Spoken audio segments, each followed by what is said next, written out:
پاکستان میں آئیڈیلی کتنے بڑے چھوٹے ڈیمز بننے چاہیے تھے اور نہ ہو کہ ہم کن کن فوائد سے پاکستان محروم رہ گئے؟ بتاتا ہوں.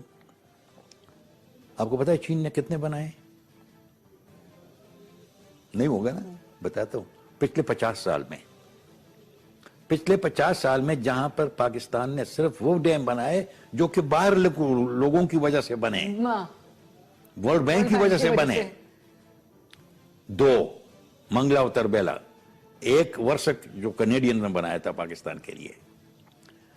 چین نے 20,000 ڈیم بنائے in 50 years. in 50 years. اور یہ بھی بتاؤں آپ کو, اب یہ خیال نہ کریں کہ چھوٹے ڈیم بنائے ہیں. اس میں وہ ڈیم بھی ہے جس کو 3 گارجز ڈیم کہتے ہیں, جس کی جنریشن جو ہے وہ 23,000 میگا واٹ ہے. ٹوٹل پاکستان کی ضروریات سے زیادہ ایک ڈیم. چین کیوں بڑا بن گیا جو بن گیا ہے؟ کیوں؟ نمبر 1, ہندوستان نے اسی 50 سال میں 4,500 ڈیم بنائے. ہمیں لوگ کہتے ہیں کہ جی نہیں, کالا باغ سے پاکستان تباہ ہو جائے گا.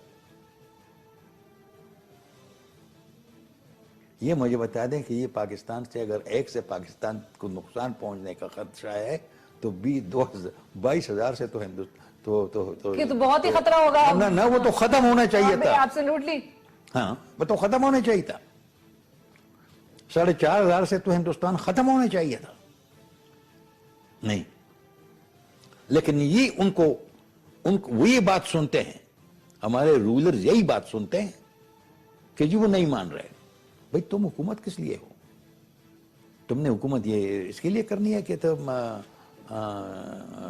صرف نوٹ چھاپتے رہو, نوٹ چھاپنے کے لیے. دس از دا پرابلم. اور کاربن کریڈٹس بھی لے لیتا ہے. اور خود انہوں نے 4,500 ڈیم بنائے. خود جواہر لال نہرو جب اس کا وہ کر رہا تھا, یہ جو ڈیم بنا رہے تھے یہ بیاس کے اوپر, تو اس کو جو اس نے کہا تھا اس کے الفاظ یہ تھے, these are the gods, these are India's gods of the 20th century.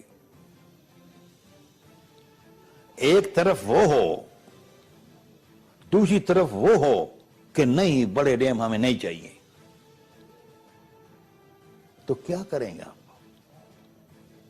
یہ انڈیا کے جواہر لال نہرو کے الفاظ تھے. He was inaugurating that dam, میں اس کا نام بھول گیا ہوں.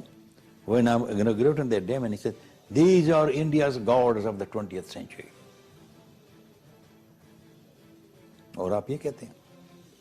یہ بڑی اچھی بات ہوتی ہے کہ آپ اپنے نیبر کے ساتھ بڑے اچھے دوستانہ تعلقات رکھیں, کیونکہ اس میں فائدہ ہوتا ہے. اگر کوئی باہر کا دشمن آ جائے تو دونوں اکٹھے ہو جاتے ہیں. بالکل. لیکن اگر وہ دشمن ایسا ہو کہ وہ تمہاری پیچھے لگا ہوا ہو تمہیں مارنے کے لیے, تو کیا کرو گے تم اس کے ساتھ؟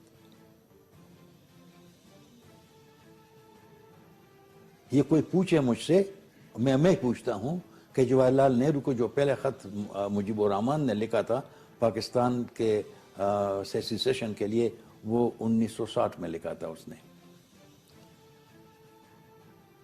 جواہر لال نے کیا جواب دیا تھا؟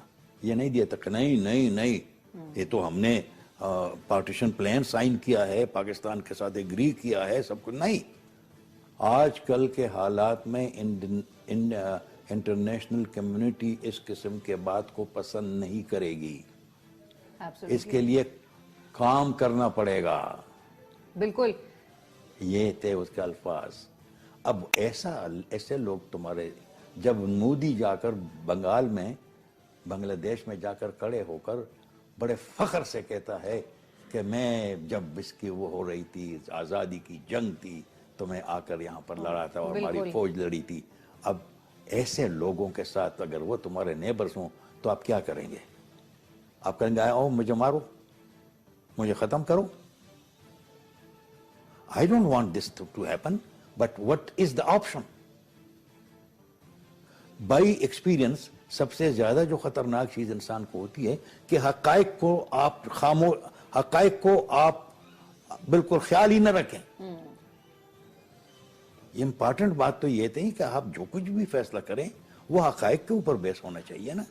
It is a tragedy that between Pakistan and India the relationships are such when India is bent on یہ اس کی ایک خط کا وہ ہے جب ابھی پارٹیشن ابھی پاکستان وہ بن رہا تھا فیصلہ ہو گیا تھا تو وہ تھا جو فیلڈ مارشل اکینلک تھا اس کو ریکویسٹ کی گئی تھی کہ تم ہندوستان میں اس commander in chief Indian arm forces رہو تو کیونکہ تاکہ تم برٹش انڈین آرمی کو تم ڈسٹریبیوٹ کر سکو بٹوین پاکستان اینڈ انڈیا. اس کا ایک ڈیو لیٹر ہے جو اس نے چیف آف سٹاف اپنے یو کے کو لکھا تھا. اس میں وہ صاف لکھتا ہے I am convinced that no minister of Indian cabinet would like Pakistan to take shape in a situation where it could survive or it could continue in a normal shape. یعنی مطلب یہ تھا کہ یہ اس میں سے کوئی بھی آدمی اس میں انٹرسٹڈ نہیں ہے کہ پاکستان اپنے مناسب حالات میں جو ہے وہ پیدا ہو جائے اور یہ رہے.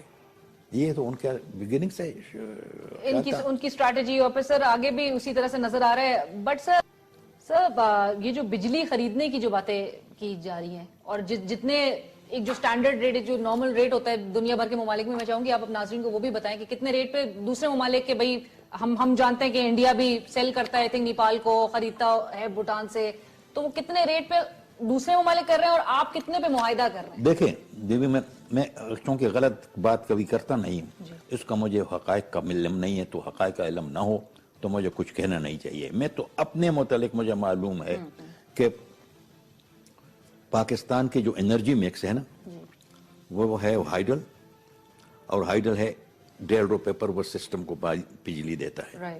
اس کے بعد ہے گیس جو ہے وہ 7 سے 8 روپے پر یونٹ. اس کے بعد ہے فرنس آئل 15 سے لے کر 25 تک.